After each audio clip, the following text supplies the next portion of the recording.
Welcome back. This is Dr. Jason Harrington, and today we'll be talking about Newton's Law of Cooling. So I'll be talking about Newton's Law of Cooling. I'll do a cool example, and then I'll do a hot example where it's heating up. And there's very little difference between the heating and the cooling, so I don't want to confuse you. They're actually the same. It's just that sometimes some of the constants will be negative or positive, depending on the case. So Newton's Law of Cooling and heating says that and the rate of change at which temperature T of T changes in a cooling heating body is proportional to the difference between the body and the constant temperature. Now, again, the things to note here is that this is, say, the temperature of your oven or the temperature of your room. And we're going to consider that to be constant.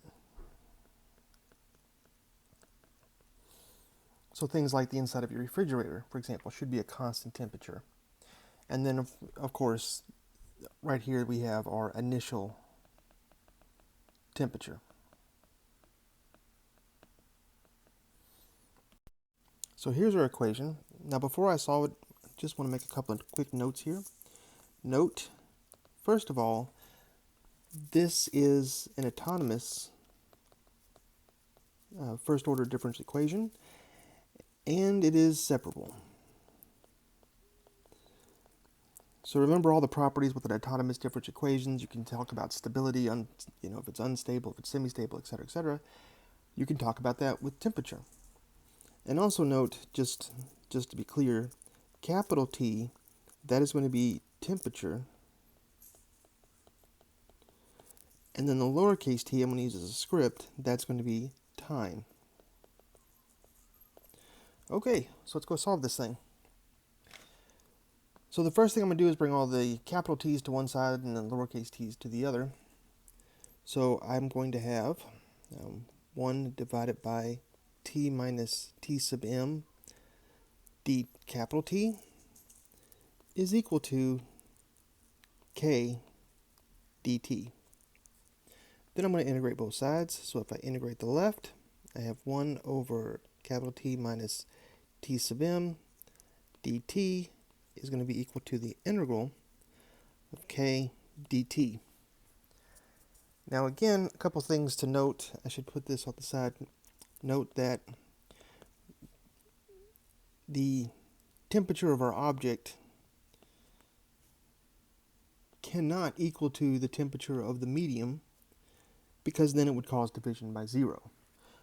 So T will approach, so T of T will approach the medium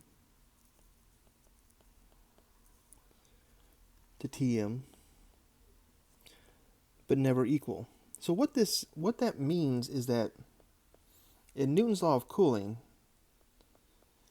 that means that if you put a can of soda, for example, in a refrigerator for a long enough period of time, that means, well, it'll approach the temperature asymptotically, really, really close, but it'll never actually become the same as the temperature. And of course, that's not really true in the real world, but it does get really close, and the numbers pretty much do match. So now if I integrate both sides, the left-hand side is going to be the natural log of the absolute value of t minus t sub m, which is going to be kt plus c. Raise both sides to the power of e, then I'm going to get e to the natural log of the absolute value of tm is equal to e to the kt plus c, and I can split this up and just write this as e to the kt times e to the c. I can even write this as e to the c times e to the kt. And remember, that's a constant. This is just a constant. So on the left-hand side, I get the absolute value of t minus t sub m is equal to e to the c times e to the kt, which then becomes t minus t sub m is equal to the plus or minus e to the c times e to the kt. And again, I'm just going to relabel this. I'm just going to call this whole thing here, just call that C1. Now, let's talk about this for a second so we can extrapolate some information here. Because note, if we start off with T, the initial conditions is say, let's start off with a cup of coffee that's say 90 degrees and it's being cooled to a room temperature of 23 degrees. Then what happens is that the hot object that's changing minus the constant is going to be positive. All right. Now, likewise, if we're heating something up, like if we go to the kitchen and suppose we have something at room temperature at 23 degrees, we want to heat it up to 100 degrees Celsius, then the starting object would be smaller than the room temperature or the oven or whatever you're going to be heating it to, and that would be negative. So here, this sign could possibly change. So T minus Tm could possibly be greater than 0. And I have the initial, depends on the initial, could be greater than or less than 0. And that's going to determine the sign. And so really you don't even have to worry about it, which is the good news, because basically if you just start working the problems out, then the numbers will automatically come out positive or negative according to what's actually happening in the physical world. All right, so let's go back to the problem at hand. So we've seen, so last time we left at this whole step here, so I'm just going to write everything back in. So suppose we have T of T minus T sub m. Remember the T sub m is constant. And again, I'm just going to call this little guy C sub 1.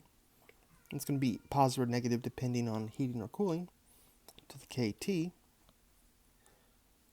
Then what I can do now is simply just bring the other one, I can just bring this little guy to the other side, and then I will have T of T is equal to T sub m plus C1e to the KT. Now if I want to check my initial conditions, so now let's check the initial.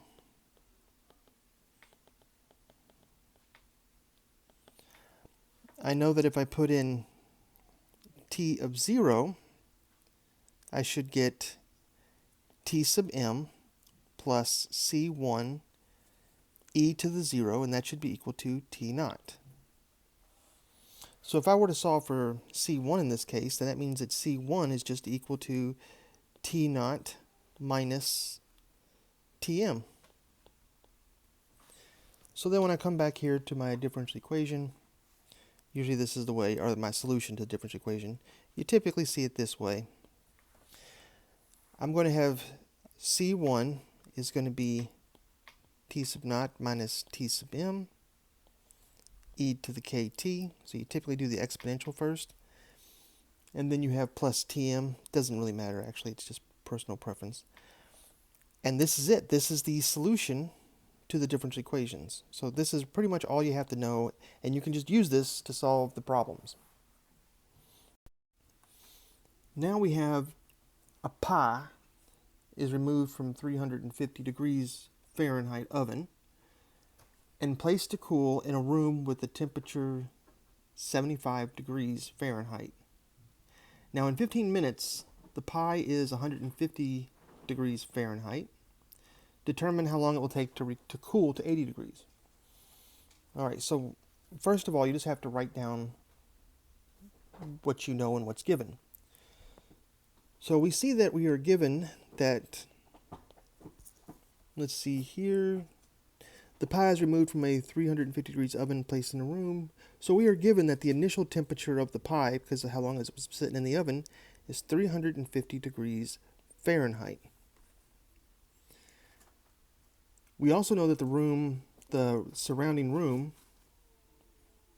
is going to be equal to 75 degrees Fahrenheit. And then we also know that in 15 minutes, the pie is 150 degrees Fahrenheit. So with all these things, we can slap all this together and figure out what the equation is going to be, make all the substitutions. All right, so we have T sub T is equal to T naught minus Tm e to the kt plus the surrounding temperature. So now I'm going to put in all the little variables that I know. So now I have T sub T is going to be just equal to 350 minus the surrounding temperature, 75 degrees,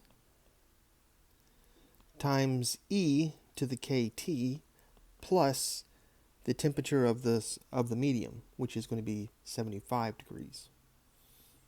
Okay, so that should simplify down now to, which just simplifies down to 275 e to the kt plus 75. And you'll note here that we do not know what k is, and that's why we're going to use this piece. Now at this point, you're not really solving a lot of difference equations. You're basically just trying to figure out what you need to substitute and put back in. So I'm going to use that to solve for k. So here I know that if I substitute back in, so I have T of 15 is equal to 275 e to the k times 15 plus 75 is equal to 150.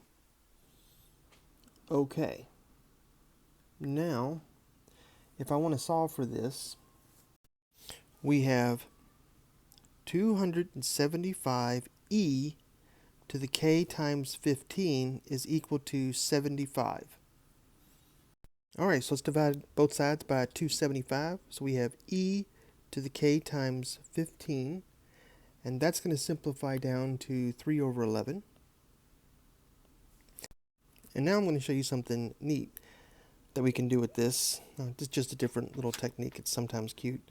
But what I can do is I can write this as e to the k to the 15 is equal to 3 over 11.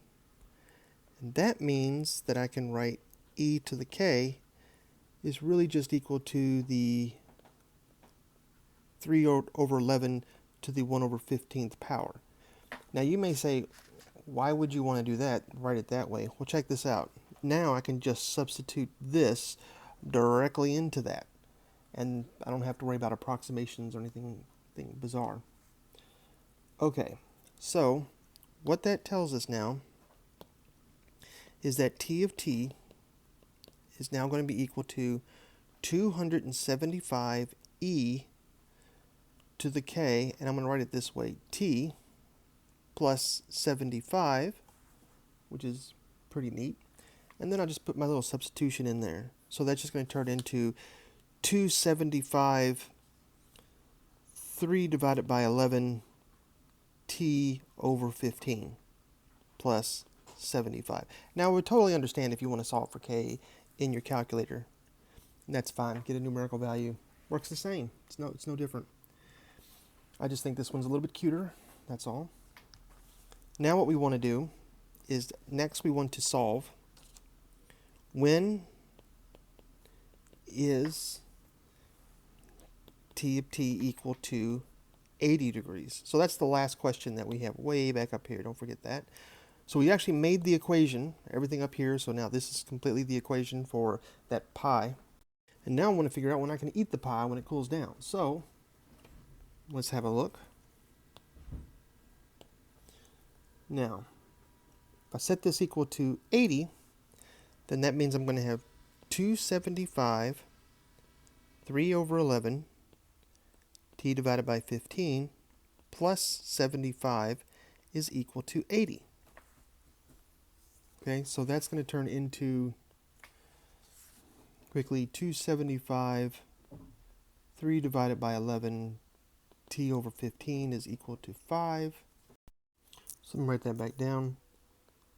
I'm nearly done. 275 3 over 11 t to the 15 is equal to 5. So then that means that 3 over 11 to the t divided by 15 is equal to 5 divided by 275, which is equal to 1 over 55. Then I can take the natural log of both sides, and I'll have t divided by 15 times the natural log of 3 over 11 is equal to the natural log of 1 over 55. So then that means I can just figure out what t is. So t is going to be equal to 15 times the natural log of 1 over 55 and divided by the natural log of 3 divided by 11. Well, how much time is that? Well, that is going to be, again, I'm just going to approximate. That's going to be approximately 46.3 minutes before that pie cools down. And again, that's an approximation. So typically what I like to do is, just like I've mentioned this many times, is I like to kind of keep all the variables in there and the numbers in there, and then at the very last step, put it in my calculator. Otherwise, you can get rounding errors along the way. So now we have a can of soda just sitting out. It started off cold at 35 degrees Fahrenheit. We notice it warms up to 40 degrees in 3 minutes, and we know that the room temperature is 70 degrees Fahrenheit. So the question is, how long will the soda be, how warm will it be if it's left in the room for 20 minutes? So now let's write down our unknown variables. T of 0 is going to be equal to our initial temperature of the can. Okay. We also know that in 3 minutes, it's going to be warmed up to 40 degrees Fahrenheit. And we're also given that the temperature of the medium, which is just the room, is 70 degrees Fahrenheit. Okay, so now we're just going to make the substitution back in there.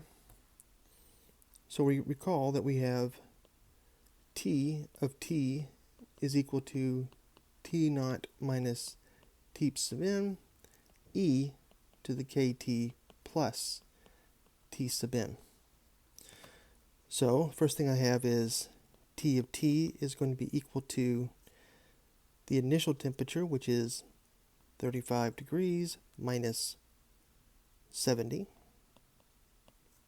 e to the kt plus the 70. And you notice now that we have a negative in front, unlike last time, because now this is actually warming up. E to the kt plus our 70. Now, just like last time, we'll have to use some bit of information to figure out what our k is. So this right here will give us our k. All right, so all we got to do is just plug all that in there. So we have T of 3, I'm putting that little 3 in there, and I get negative 35e to the k times 3 plus 70 equals 40. All right. Now I'm going to bring the 70 over to the right-hand side. So I get negative 35e to the k times 3 equals to 30. Negative 30. Whoa, almost forgot the little guy. And then that's going to turn into e to the k times, well, I'll write it this way, e to the k to the third.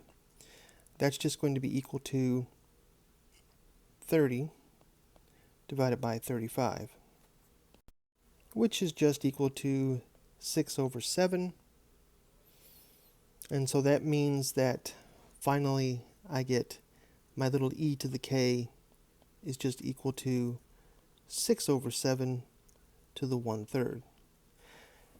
And again, you can solve for k, it doesn't matter. I'd be happy as a flea in a dog show as long as you just solve the problem. So, if I go over here to my next step is just to rewrite this problem. I have T of t is going to be equal to negative 35 e to the k to the t plus 70, and that's just going to be equal to negative 35, and then that's going to transform into 6 divided by 7 to the t divided by 3 plus 70. So now the question becomes, what is t of 20 minutes? So if I put that in there, I'm going to have negative 35, 6 divided by 7, 20 divided by 3, plus 70. And then that is approximately going to be equal to 57 well, it's 475, so I'm just going to round that up to 57.5. And don't forget your units on this. This is going to be temperature, which is going to be Fahrenheit. And that is going to be our answer. And we are done. So in 20 minutes, we have a temperature of 57.5. Awesome.